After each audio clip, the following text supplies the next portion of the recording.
السلام علیکم. سوال یہ ہے کہ کیا بد انسان کو بدی کی اتنی قوت حاصل ہو سکتی ہے کہ وہ اس کے ذریعے دوسرے انسان کو جسمانی طور پر نقصان پہنچا سکے؟ بد انسان کو قوت تو حاصل ہو سکتی ہے، یعنی ذہنی طور پر دوسرے شخص پر اثر انداز ہونے کی، اس میں کوئی شک نہیں.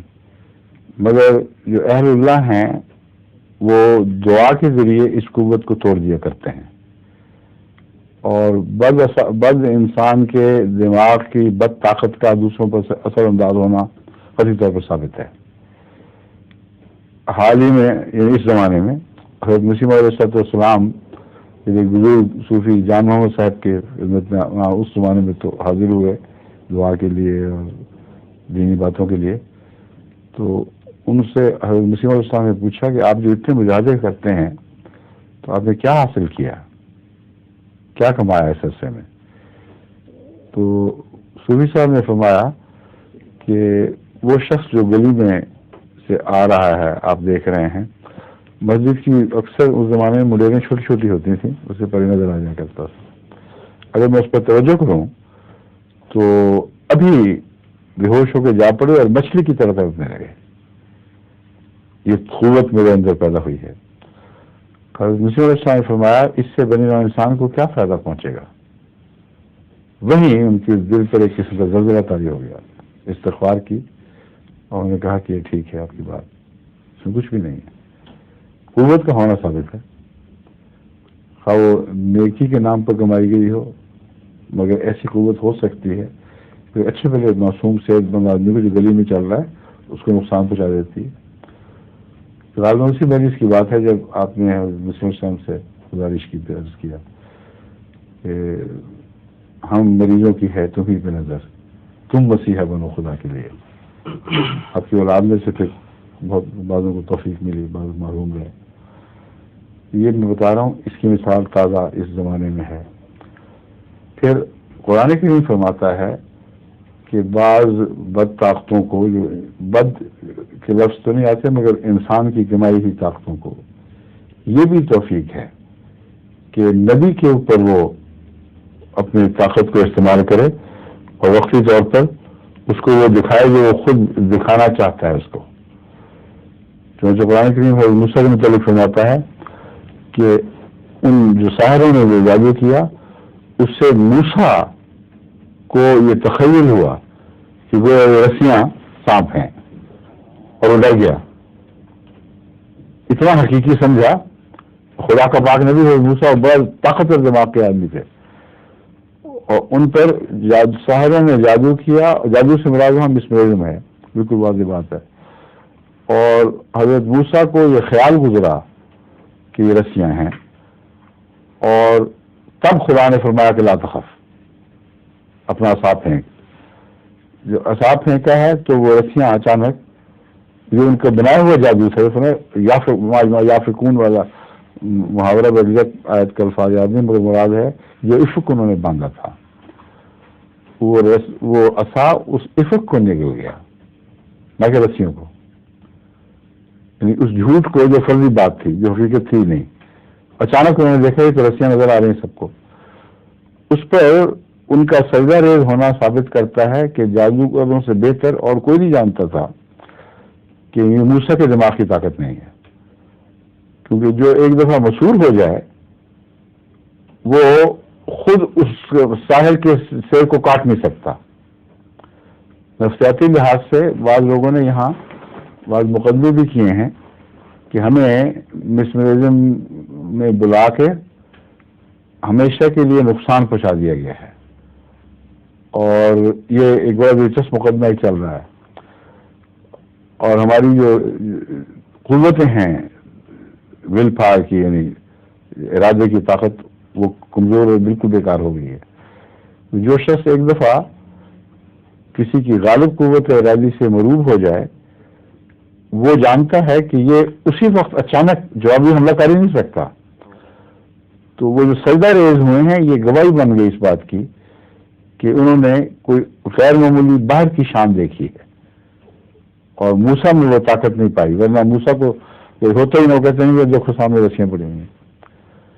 اس پہلو سے قرآن کریم نے ذکر اسی وجہ سے فرمایا ہے، ایک دائمی زندہ دلیل ہے کہ موسیٰ کی طاقت نہیں تھی. اگر موسیٰ کی طاقت ہوتی تو جادوگر اس کو سمجھتے، کبھی بھی اس پر ایمان نہ رکھتے. فرعون جو اس مضمون کو نہیں سمجھتا تھا، اس نے کہا یہ بنا سب نے مل کے بنایا ہوگا سب کچھ. تو یہ میں بتا رہا ہوں کہ بد اثر ڈالنے کا احتمال موجود ہے، لیکن یہ بد اثر یوں ہی چلتے پھرتے نہیں پڑ جایا کرتا. ارادتاً کوئی شخص کسی پر توجہ کرتا رہے مسلسل، اور اس کا صاحب توجہ ہونا پہلے سے ثابت ہو، پتہ ہو کہ ہاں اس میں یہ طاقت ہے، تو اس کا اثر پڑ سکتا ہے. اور اس کا توڑ کیا ہے؟ وہ ہے خدا تعالیٰ کی طرف توجہ اور دعا، تاکہ اللہ تعالیٰ کی غالب طاقت جو ہے وہ اس کے ذہن کو طاقت بخش دے اور اس کی توجہ کو توڑ کے رکھ دے.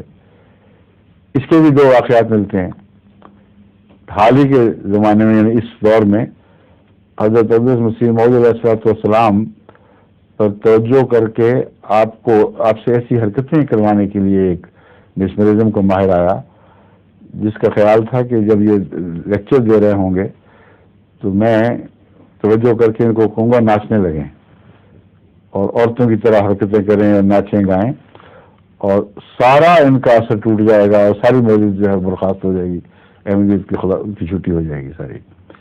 اس ارادے سے ایک بہت بڑا ماہر فن آیا اور بیٹھا. لوگوں کو تو پتا نہیں تھا کیا کر رہا ہے، کیوں آیا ہے، لیکن اچانک وہ چیختا ہوا اٹھا ہے اور تیزی سے دوڑا ہے، یہاں تک کہ سیڑھیاں اترتے ہوئے خطرہ تھا کہ وہ گر نہ جائے. لوگوں کو تعجب ہوا، بعض اس کے پیچھے بھاگے اور اس کو پکڑا، اس سے پوچھا کیا بات ہوئی تھی. تو اس نے یہ کہا کہ میں تو یہ توجہ کر رہا تھا اور ایک بکھرا ہوا شیر مجھے دکھائی دیا ہے، ایک یا دو جو بھی ہے، ایک ہی نظر آتی، اور قریب تھا کہ وہ مجھ پہ جھپٹ پڑتا. تب میں جان بچانے کے لیے مروب ہو کے بھاگا ہوں. حضرت مسیح علیہ السلام پہ کوئی بھی اثر نہیں پڑا. یہ بتاتا ہے کہ خدا تعالیٰ نے وہاں جو اثر پڑنے دیا ہے وہ اعجاز کی خاطر تھا. حضرت موسیٰ کے معاملے میں یہ اعجاز دکھانے کے لیے اور تفریق کرنے کے لیے، اور وہ گواہ ہو گئے سب ایسے جادوگروں کے اوپر جو سارے ملک میں تھے، اور حضرت موسیٰ کی قوم پر اس کا بہت اچھا اثر پڑا. لیکن یہاں اور مقصد تھا. اگر یہاں خدا تعالیٰ اسی طرح کر دیتا، اجازت دے دیتا، تو واقعی بہت ہی بد اثر ایمان لانے والوں کو پڑتا. جہاں اچھا اثر پڑنا مقصود تھا وہاں خدا نے ہونے دیا. یہ تصرفات ہیں اور مقاصد ہیں دونوں میں، مقصد ایک ہی ہے، دین کو کوئی تقویت ملے. جہاں اثر پڑنا دین کے لیے طاقت کا موجب بنے گا وہاں اللہ تعالیٰ پڑھنے دے سکتا ہے. جہاں برعکس صورت ہو وہاں روک دے گا. بس حضرت صلی اللہ علیہ وسلم کی دفعہ بھی جو اس پر اثر پڑا ہے ابو جہل پر، جب حلف الفضول کے لیے کی پابندی میں آپ تشریف لے گئے تھے تو وہاں بھی خدا تعالیٰ نے دو مست اونٹوں کو دکھایا آپ کے پیچھے. تو وہ طاقت بھی حضرت رسول اللہ صلی اللہ علیہ وسلم کی اپنی ذہنی طاقت نہیں تھی، اسی طرح تھی جس طرح موسیٰ کے حق میں ایک طاقت رونما ہوئی ہے، مگر وہاں جوابی طور پر نہیں تھا. کوئی طاقت سامنے سے رسول اللہ صلی اللہ علیہ وسلم پر اثر نہیں ڈال رہی تھی، نہ آپ کو خیال تھا اس بات کا. وہ محض الہی طاقت تھی. اور کم سے کم ابو جہل کے دل میں لازماً یہ یقین ہو گیا ہے کہ یہ کوئی عام آدمی نہیں ہے، کوئی بہت بڑی طاقت ہے. لیکن اس کو بیوقوف کو وہ خیال نہیں آیا جو جادوگروں کو آ گیا کہ رسول اللہ صلی اللہ علیہ وسلم میں سے تو ثابت ہی نہیں ہے، کبھی آپ نے ایسی بات کی نہیں، تو یہ جو مجھے دکھایا گیا ہے یہ ضرور الہی طاقت سے ہوا ہوگا. تو یہ مضمون ہے، مگر خوفزدہ ہونے کی ہرگز کوئی ضرورت نہیں. لا حول ولا قوت پڑھنی چاہیے اور یقین رکھنا چاہیے کہ اللہ تعالیٰ کی طاقت غالب ہے. تو ایسے شخص کو کوئی نقصان نہیں پہنچتا. یہ جو نظروں کے ذہنوں میں پڑھ کے لوگوں نے زندگیاں برباد کر لی، خاندانی امن اٹھ گیا، یہ سب جھوٹی باتیں ہیں. صرف دعا کریں، استغفار لاحول پڑھیں، ساری نظریں ٹوٹ جاتی ہیں. ٹھیک ہے. ظہور مہدی آخر زمان